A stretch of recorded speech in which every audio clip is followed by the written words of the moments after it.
Hello and welcome to The Finisher, and today's game will be Animal Crossing on the Switch.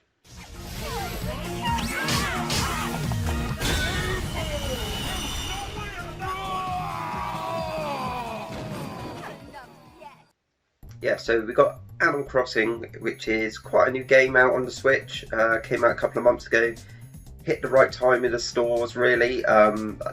They didn't plan it, but it happened just to come out just as lockdown went into place around the world.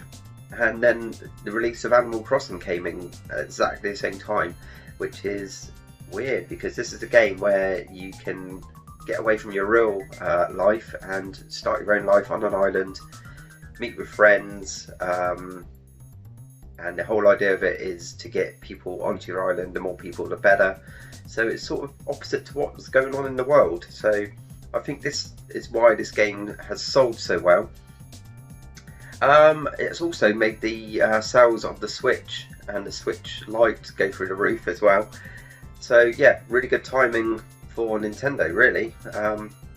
So basically, if you've never played an Animal Crossing game before in the past, it is you get dropped on an island, you create your character, which is either a boy or a girl. You give him a hairstyle and sort of facial, eyes, mouth, jawline, that sort of thing. And that's basically it for style wise. So it's a little bit like a Sims game. You get put onto an island with a couple of advisors, and you start the game. Now it's all in real time as well, so if you go in the morning, it'll be morning on the island. If you go in the evening, it'll be evening. It takes the date, so if it is springtime in real life, it'll be springtime on the island. And as the seasons change in real life, the time on the island changes. So that's pretty cool, quite unique. And what you do at the start is you can chop down trees, you can pick flowers, you can pick weeds, you can catch bugs and fish, and you can dig up fossils. So it's like a collecting game.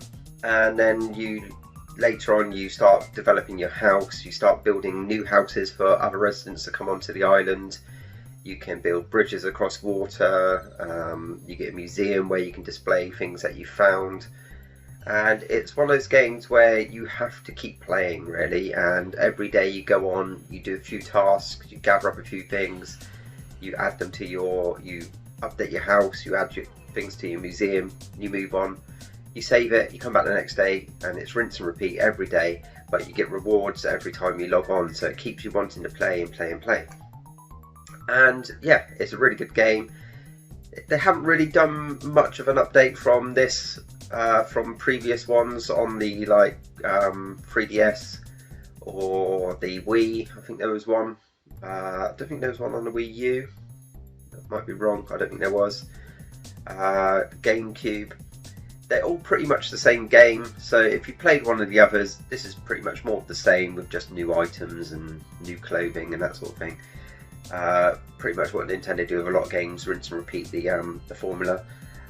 So yeah, I think they could have added a lot more to this game. It got a lot of hype, and I think people were expecting big things. I know it's gone down really well and people are loving it, but for me, I think it could have had a few more things added to it. Yeah, I've completed the main story mode on this game. There's not really a way to complete it. It's open-ended, and as I said, you just keep playing and improving your island, getting it the way you want it to look, finding new species and displaying them and that sort of thing. But there is a sort of a loose story mode. The idea is to get your island, get people on your island, get it up to a certain standard that KK Slider, which is a famous dog in the game who is like a musician, and it's to try and attract him to your island to play a concert. And then once you've done that, the credits roll, and they say we've made it. We've got a famous island which people want to come and visit. And then obviously you can continue, and then KK Slider will keep coming to your town every Saturday, I think it is, Saturday night, and playing a concert. And yeah, you can just keep going. So yeah, I completed it. It probably took a month to do real time. Like I said, you have to keep coming off, going on. You probably play a couple of hours a day to get to that ending. But to be honest, since I've completed it, I've gone on a couple of times. I don't really feel the need to go on there as much anymore. And I've got friends who are still playing this and they're obsessed with it, and they're going on it, you know, several hours a day still. But I've got other games to play, and I can't be spending all my life on this island. I will go back to it. I will add a few things. They do like special occasions at the moment. They've got museum week, and you go around the museum collecting stamps and you get rewards for that. So I'll go back when they've got different events going on. It'd be good to see what happens in Halloween and Christmas and that sort of thing. So yeah, really cool game. I would recommend it. I think it's quite expensive for what it is. What is it, £45 brand new? And as with a lot of Nintendo games, these games do not drop in price. So if you're thinking about waiting for it to drop, I probably wouldn't. I'd probably jump on it now while it's popular, while you can go to other people's islands and explore their islands while they're still playing. Get it now, really, if you're interested. It's Animal Crossing. I would probably recommend this game.